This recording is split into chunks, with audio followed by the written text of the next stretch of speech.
हरे कृष्णा। श्री राधिका प्रेमाम्बोज मकरंदाख्य स्तवराज। इसके अंदर प्रियाजू के 22 गुणों का वर्णन किया गया है जो भाव स्वरूप में है। तो सबसे पहला गुण है महाभाव, क्योंकि प्रिया जी जो है महाभाव स्वरूपा है। तो कह रहे हैं महाभावो ज्वल चित्ता रत्नोद्भावित विग्रहाम सखी प्रणय सदगंध वरोद्वर्तन सुप्रभाम। इसमें 2 गुण बताए हैं। महाभाव, जिस प्रकार हम देखते हैं कि देवताओं की प्रतिमा कभी सोने की चांदी की होती है, रत्न की भी होती है, उसी प्रकार श्री राधा रानी की जो मूर्ति है वो कैसे बनी हुई है? महाभाव उज्ज्वल चित्ता, महाभाव उज्ज्वल, महाभाव चित्त रूपी जो रत्न है उससे बनी हुई है। वे महाभाव स्वरूपा हैं और महाभाव रूपी रत्न से भावित हैं। आगे कहते हैं सखी प्रणय सदगंध वरोद्वर्तन सुप्रभाम। उनका जो उपटन है वो कौन सा है? तो बता रहे हैं कि जो उनके आराध्य श्री कृष्ण हैं, उनकी जो सखियां हैं वो अपने आराध्य की प्रिया होने के कारण उनसे बड़ी प्रेम रखती हैं उनके प्रति। इस प्रकार से सखी प्रणय सदगंध, सखियों के प्रति उनका जो विशुद्ध अनुराग है वही वरोद्वर्तन, अत्यंत श्रेष्ठ सुगंधित अमूल्य उपटन की भांति है। सुप्रभाम, जिससे उनकी जो आभा है, श्री विग्रह की जो आभा है वो और अधिक निखरने लगती है। तो सखियों का जो अनुराग है वही उनका उपटन है, जिससे उनकी जो श्री विग्रह की आभा है वो निखरती है। आगे बता रहे हैं कारुण्यामृत वीचिभिस्तारुण्यामृत धारया लावण्यामृत वन्याभि स्नपिताम ग्लपितेंदिराम। 3 प्रकार के राधा रानी के स्नान बताए गए हैं। कारुण्यामृत, तारुण्यामृत और लावण्यामृत। करुणा तो कैसी है उनके अंदर? कारुण्यामृत वीची, अर्थात करुणा रूपी जो अमृत है उसकी लहरें उनके हृदय के अंदर हमेशा तरंगायित होती रहती हैं अपने भक्तों के प्रति जो उनके शरणागत हैं। और तारुण्यामृत धारया, वो अत्यंत तरुण है। तारुण्यामृत अर्थात नित्य नवायमान उनका जो किशोर रूप है। लावण्यामृत वन्या भी, और लावण्य की तो वन्या ही है, अर्थात बेल, वन्या बोलते हैं बेल को, जो निरंतर बढ़ती रहती है। तो लावण्य रूपी जो अमृत है वो भी उनका निरंतर वर्धनशील है। स्नापिताम ग्लपितेंदिराम, तो ये तीनों जो अमृत हैं, कारुण्यामृत, तारुण्यामृत और लावण्यामृत, इनसे सराबोर होकर उनका जो श्री विग्रह है वो इतना रमणीय बन गया है कि उसकी तुलना में श्री लक्ष्मी जी भी कृष्ण को इतना नहीं भाती। स्नपिताम ग्लपितेंदिराम, इंदिरा अर्थात जो इंदिरा हैं, लक्ष्मी जी हैं, उनकी शोभा को भी जो तिरस्कृत करने वाली है। तो इस प्रकार से यहां भी पहला बताया राधा रानी का गुण महाभाव, उपटन, करुणा, तारुण्य और लावण्य, ये 5 गुण बताए हैं। अब आगे लज्जा, सौंदर्य और अनुराग, इसका वर्णन कर रहे हैं 3रे श्लोक में। कह रहे हैं ह्रीपट्ट वस्त्र गुप्तांगिम सौंदर्य घुसृणांचिताम श्यामलोज्वल कस्तूरी विचित्रित कलेवराम। यहां पर लज्जा, जो लज्जा है वो कैसी है? जो सीमा रेखा है भक्ति की, उससे तनिक भी बाहर जाने का उत्साह न होना, यही राधा रानी की लज्जा है, जिसको वो अपनी पट्ट साड़ी के रूप में धारण करती हैं। वो उनके अंगों की शोभा बढ़ाती है। तो राधा रानी की जो साड़ी है वही लज्जा रूपी भाव है उनका। सौंदर्य क्या है? जितने भी अंतरंग और बहिरंग गुण हैं भक्ति के, वो सभी जहां पर परिपूर्ण मात्रा में विराजमान है वही उनका सौंदर्य है। ह्रीपट्ट वस्त्र गुप्तांगीम सौंदर्य घुसृणांचिताम, तो जो चंदन का अंगराग लगाया जाता है राधा रानी के द्वारा, वही जो है सौंदर्य है। श्यामलोज्वल कस्तूरी विचित्रित कलेवराम, उनके कलेवर पर जो एक श्यामता आ गई है, क्योंकि वो निरंतर कृष्ण का ध्यान करती हैं, श्याम सुंदर का ध्यान करती हैं, तो उनका श्री विग्रह भी श्यामता को प्राप्त हो गया है। तो वो जो श्यामता है वो मानो कैसी है, जो एक उज्जवल चमकीली कस्तूरी है उसका लेप है, जिससे कि उनकी शोभा में और अधिक चमत्कार की वृद्धि हो गई है।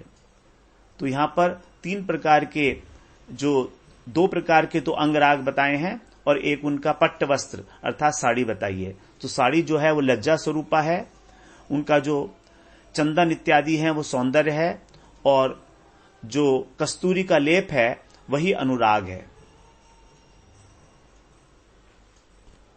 आगे बताते हैं अलंकार कौन कौन से हैं राधा रानी के। कंपाशु पुलक स्तंभ स्वेद गद गद रक्तता उन्मादो जाड्यमिति तई रत्नई नवभिरुत्तमई।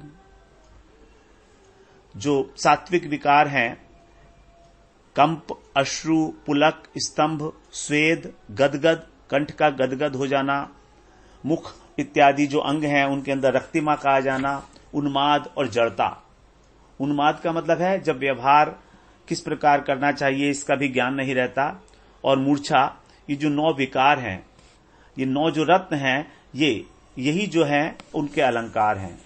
तो इस प्रकार वो सात्विक भाव रूपी जो अलंकार हैं, 9 अलंकार हैं, उनको ही धारण करती हैं। आगे बता रहे हैं क्लिप्तांलंकृति संश्लिष्टा गुणाली पुष्पमालिनी धीरा धीरात्व सदवास पटवासई परिष्कृताम। इसके अतिरिक्त जो भक्ति शास्त्रों के अंदर अनेक प्रकार के गुण बताए गए हैं, उनकी जो पंक्तियां, उनसे वो अलंकृत हैं, उन गुणों से अलंकृत हैं, वही उनकी पुष्प मालिनी, पुष्प की मालाएं हैं जिसको वो धारण करती हैं। और शास्त्रों में जो नायिकाओं के गुण बताए गए हैं, धीर, अधीर इत्यादि, तो जो अवस्थाएं हैं, यही मानो उनके वस्त्रों में लगने वाला जो पट्टवास है, उसके ऊपर जो लगने वाला इत्र है, वही है। तो धीरा धीरत्व सदवास पट्टवासई परिष्कृताम, जिससे कि उनका पट्टवास अर्थात जो उनकी साड़ी है वो सुगंधित होती है, परिष्कृत होती है। उस प्रकार का जो इत्र है वही धीर, अधीर इत्यादि जो नायिकाओं की अवस्था है उस रूप में। तो ये सब भाव रूपी अलंकारों को धारण करने वाली हैं श्रीमती राधा रानी। आगे बताते हैं अब प्रच्छन्न मान धम्मिलाम सौभाग्य तिलकोज्वलाम कृष्ण नाम यशश्राव वसंतोल्लासी कर्णिकाम। यहां पर 4 भाव बताए गए हैं। मूढ़मान क्या है वो बताए हैं। उनके जो प्रच्छन्न मान है वो क्या है, जो सिर के ऊपर उनकी धम्मिल है। धम्मिल बोलते हैं जब बालों को, केश को एक जगह इकट्ठे करके जूड़ा सा बना लिया जाता है, उसको बोलते हैं धम्मिल। तो वही जो मूढ़मान है उसको कहा गया है धम्मिल। मूढ़मान कब होता है, जब नायक के अंदर आकर्षण के सारे गुण विद्यमान हैं, लेकिन तो भी वो किसी अन्य कार्य में लगा रहने का दिखावा करता है अथवा लगा रहता है, तब नायिका भी अपना कोई और कर्तव्य ढूंढ लेती है। वो भी नायक के अंदर ऐसा दिखाती है कि वो उसमें जो है उसमें रुचि नहीं है नायक में उसकी, तो कर्तव्य की आड़ में वो उससे रूठ जाती है। इसी को उसको मूढ़मान कहा जाता है। तो ये जो बता रहे हैं, ये धम्मिल के रूप में जो राधा रानी धम्मिल धारण करती हैं वो मूढ़मान है, प्रच्छन्न मान है। सौभाग्य तिलकोज्वलाम। अब मान के अंदर उत्कंठा दबी रहती है नायिका के हृदय में कि नायक उसको मनाने के लिए आएगा। राधिका जी को ये विश्वास रहता है कि कृष्ण जो है उनको मनाएंगे ही मनाएंगे। उनको किसी प्रकार की चिंता नहीं है मान करने में, क्योंकि उन्हें पूरा विश्वास है। तो ये जो विश्वास है उनका सौभाग्य के रूप में, यही उनके मस्तक के ऊपर जो तिलक के रूप में विराजमान है। और कृष्ण नाम यशश्राव, और भगवान का जो नाम है, कृष्ण का जो नाम है, वही उनका जो यश है वो सर्वोपरि यश है, साधन है, जो उनका शिरोभूषण अवतंस है। सिर के ऊपर जो वो अपने बालों के अंदर धारण करती हैं आभूषण, शिरोभूषण, वही उनका जो है भगवान का नाम है। और वसंतोल्लासी कर्णिकाम, और कानों में जो कुंडल धारण करती हैं, जो कर्णिका है, वही कृष्ण का जो शोभा, कृष्ण के जो नाम का श्रवण है, उनकी जो लीलाओं का श्रवण है, वही कुंडल के रूप में विराजमान है।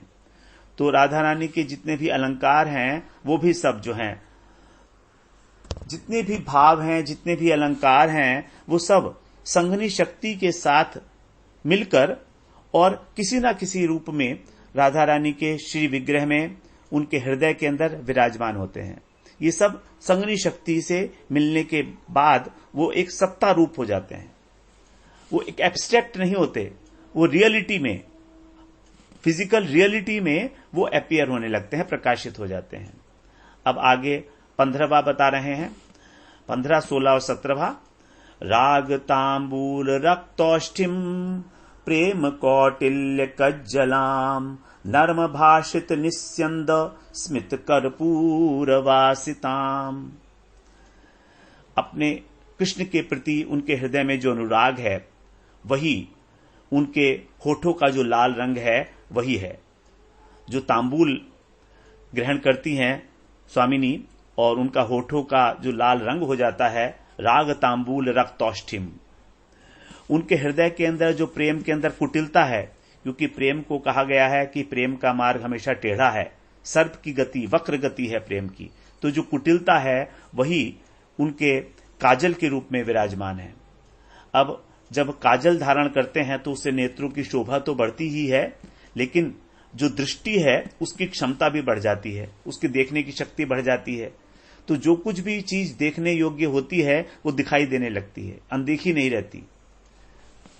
वही जो है उनका काजल है, जो कौटिल्य है, जो लगातार नर्म वचन अर्थात परिहास के जो वचन हैं, उनकी जो धारा लगातार उनकी वाणी से जो निकलती रहती है, वही उनकी मुस्कान है। नर्म भाषित निस्यंद स्मित कर्पूर वासिताम, और उनकी जो मुस्कान है वो कर्पूर के साथ मिली हुई है। कर्पूर वासिताम, कपूर के समान जो है वो सुवासित है।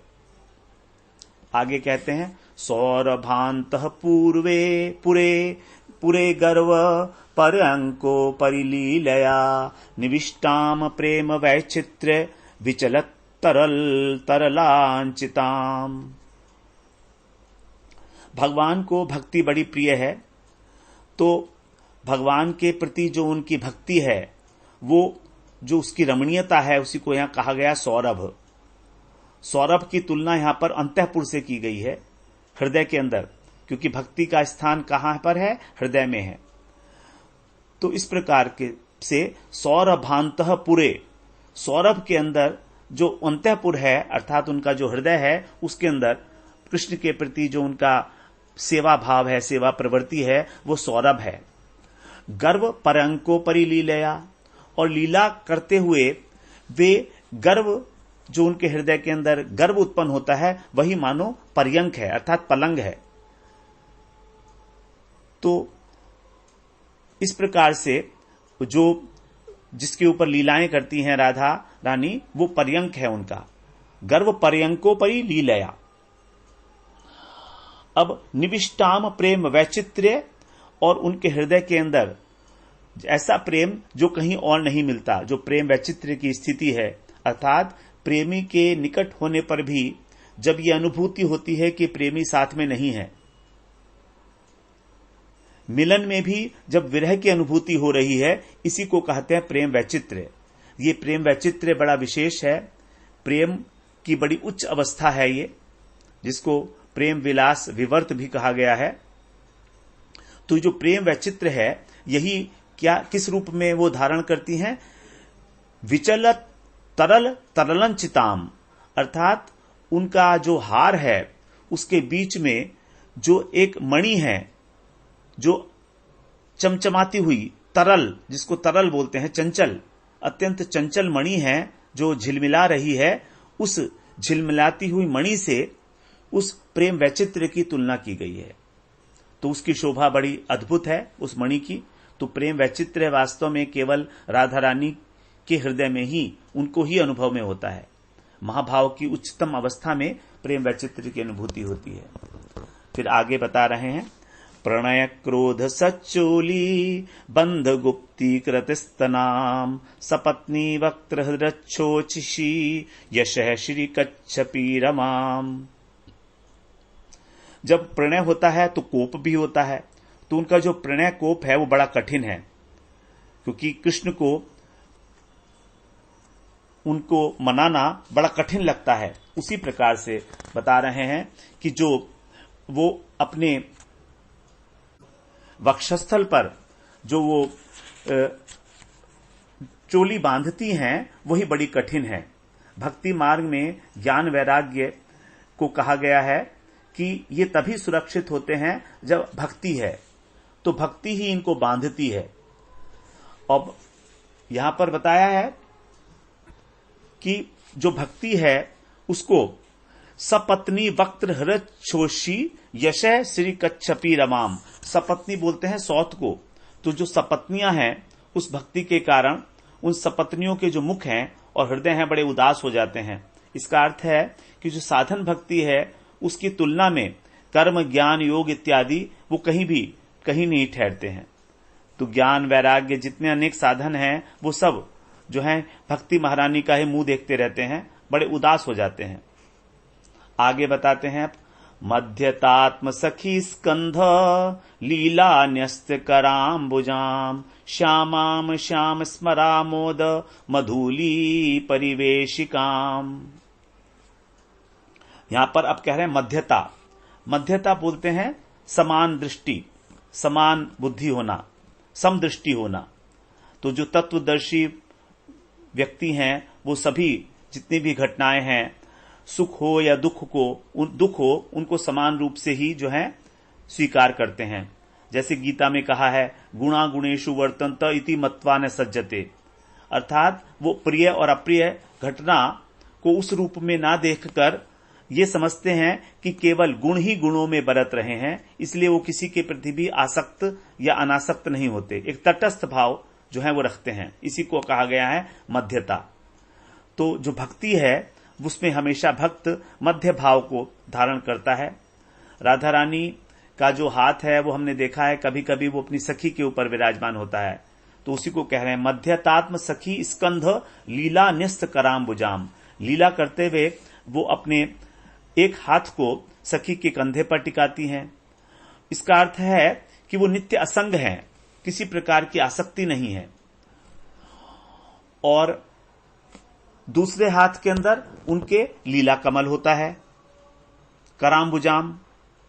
इस प्रकार की जो राधा रानी है वो सम दृष्टि को धारण करते हुए एक सखी के कंधे के ऊपर अपना हाथ रखे हुए हैं और दूसरे हाथ में लीला कमल को धारण किए हुए हैं। ऐसी जो श्यामा है, श्यामाम श्याम स्मर आमोद मधुली परिवेशिकाम। राधा जी को यहां पर श्यामा कहा है। श्यामा कहते हैं जो षोडश वर्षीय उत्तम लक्षणों वाली जो गोपी कन्या होती है उसको कहा जाता है श्यामा। तो इस प्रकार से, और यहां पर भक्ति को कहा गया श्याम स्मरा मोद। स्मर बोलते हैं प्रेम को। तो जो श्याम के प्रेम में अत्यंत आमोदित हैं। और आगे कह रहे हैं मधुली परिवेशिकाम। मधुली बोलते हैं मूर्वा को। मूर्वा ये एक पौधा होता है, ये 2-3 हाथ लंबा मोटा कटीला पौधा होता है। तो एक बाउंड्री बनाने के लिए इसका जो है प्रयोग किया जाता है। मूर्वा संस्कृत शब्द है, इसी को कहा गया है। इसका जो पर्यायवाची है उसको कहा गया है मधुली। तो मधुली जो है वो इस भक्ति रूपी जो भक्ति साम्राज्य है उसको घेरे रहता है, जिससे कि भक्ति का नाश ना हो। तो श्याम स्मरा मोद, अर्थात श्याम के प्रति जो भक्ति है, जो प्रेम है, जो सेवा भावना है, उसको मधुली परिवेशिकाम, मधुली के द्वारा, मूर्वा के द्वारा जो है अच्छी प्रकार से सुरक्षित किया गया है। आगे अब प्रार्थना करते हुए रघुनाथ दास गोस्वामी कह रहे हैं, त्वाम नत्वा याचते धृत्वा तृणम दंतैरयं जनः स्वदास्यामृत सेकेन जीवयामुम सुदुखिताम। इस प्रकार से राधा रानी का जो सेवा प्रवृत्ति है कृष्ण के प्रति, जो उनकी भक्ति है, उसका निरूपण करके अब प्रार्थना कर रहे हैं कि आपको प्रणाम करके, त्वाम नत्वा, आपको आपके प्रति नमन होकर प्रणाम करते, याचते, मैं आपसे प्रार्थना करता हूं, कैसे? धृत्वा तृणम दंतैर अयम, ये जो अपने दांत हैं मेरे, इनके बीच में तृण को धारण करके, अयम जनः, यह जो जन है, ये आपसे क्या प्रार्थना करता है? स्वदास्यामृत सकेन, आप अपनी दासता रूपी अमृत से हमें सींच कर, और जीवायामुम सुदुखिताम, इस दुखित अवस्था से मुझे निकाल कर, जीवायामुम, मुझे जीवन प्रदान करें, मुझे जिला दीजिए, मैं बिल्कुल इस दुखी अवस्था से मारा जा रहा हूं, आप मुझे अपनी दासता, तो राधा दास्यम की प्रार्थना करते हुए उसको कहा गया अमृत, उस अमृत से आप मुझे जिला दीजिए। तो यहां पर जो दांतों तले तिनका दबाना है, इसके लिए बताया है कि जैसे एक पशु अपने दांतों के बीच में जो है तिनका दबाता है, तृणचारी पशु, तो उस प्रकार से अपने को एक तृण को खाने वाला पशु अपने को ठहरा कर, अर्थात अत्यंत अबोध अवस्था में, असहाय, अपने को असक्षम से ठहराते हुए किसी सक्षम व्यक्ति के प्रति, किसी महानुभाव, किसी महापुरुष, किसी इष्ट के प्रति अपने प्रार्थना की जा रही है। ये बड़ा एक सफल उपाय है, अमोघ उपाय है, क्योंकि जब हम किसी सक्षम और महान व्यक्ति के प्रति प्रार्थना करते हैं तो अपने को हृदय से ही अति नीच ठहराते हुए तभी हमारी प्रार्थना सुनी जाएगी। तो इसलिए यहां पर तृणचारी पशु के समान जो है प्रार्थना कर रहे हैं। आगे कहते हैं, न मुंचे शरणायात, न मुंचे शरणायात मपि दृष्टम दयामयः अतो गांधर्विके हाहा मुंचैनम नैव तादृशम। अब अपनी रक्षा करने के लिए प्रार्थना कर रहे हैं कि न मुंचेत शरणायात, दृष्टम दयामय, जो दयामय श्री कृष्ण हैं, वो जो उनके शरण में आता है उसकी रक्षा करते हैं, उसको कभी छोड़ते नहीं, और यदि वो रक्षा की प्रार्थना ना कर पाए तो भी उसकी रक्षा करते हैं। केवल दिख जाए कि ये मेरा भक्त मेरे प्रति शरणागत है, उसको वो उसकी रक्षा करते हैं, चाहे वो उसकी प्रार्थना करे अथवा ना करे, कभी छोड़ते नहीं उसको। इसीलिए अतो गांधर्विके, इसलिए हे गांधर्विके, आप गांधर्विका हैं, राधा जी का एक नाम गांधर्विका है, तो आप जो हैं हा हा मुंचे नयनम नैव तादृशम, उसी भांति मुझको मत छोड़िए, आप भी मुझ पर जो है इस प्रकार से दया करिए। तो यहां पर जो हा हा शब्द है वो 2 बार आया है। 2 बार आने का मतलब है कि अत्यंत हर्ष, विस्मय, भय और आवेश, अनेक प्रकार के भाव यहां पर सूचित हो रहे हैं। जब कोई क्षुद्र व्यक्ति, तुच्छ व्यक्ति किसी महान पुरुष से मिलता है तो उस समय उनके हृदय के अंदर अनेक प्रकार के भाव जो हैं क्रमशः उदय होने लगते हैं। उसी को कहा गया है यहां पर, अनेक प्रकार के जो भाव हैं वो वहां पर 2 शब्दों से हा हा मुंच नयनम नैव तादृशम। तो आप जो है गांधार्विका हैं और आप उन्हीं की भांति मुझे कभी मत छोड़िए, मेरा आप जो है रक्षा करिए। आगे अंतिम श्लोक में 13वें श्लोक में फलश्रुति बता रहे हैं, प्रेमाम्भोज मकरंदाख्यम स्तवराजमिमं जनः शिराधिका कृपा हेतुम पठंस्तदास्यमवाप्नुयात्। प्रेमाम्बोज मकरंदाख्यम, जो प्रेमाम्बोज मकरंद नामक ये स्तवराज है, जो इस जन के द्वारा जो है पाठ किया गया है, जो भी इसका पाठ करेगा अत्यंत दीनता पूर्वक, वो श्री राधिका कृपा हेतुम, श्री राधिका जी की कृपा को प्राप्त करने के लिए उसको तद्दास्यम आपनुयात, उनको उसका जो दास्य पद है वो प्राप्त होगा, अर्थात वो श्री राधा दासी भाव को प्राप्त होगा जो प्रत्येक गौड़ीय वैष्णव का अभीष्ट है। इस प्रकार से श्री राधा जी का दास्य प्राप्त करने के लिए रघुनाथ दास गोस्वामी ने बड़े सुंदर रूप में श्री राधा रानी के जितने भी भाव हैं उनके जितने भी आभूषण हैं, उनके जितनी भी पट्ट वस्त्र, साड़ी इत्यादि हैं, और उन सबको जो है यहाँ पर संघनी शक्ति के साथ युक्त करके और उनको सत्तावान बनाया है, भावों को ही। तो भाव ही जो है अलंकृत करते हैं राधा रानी को। इस प्रकार इसका पाठ करने का फल बताया है। 13 श्लोक हैं इसमें। इस प्रकार हम लोगों ने यहाँ आज श्री राधिका प्रेमाम्बोज मकरंदाख्य स्तवराज का यहाँ पर जो है श्रवण किया। हरे कृष्ण।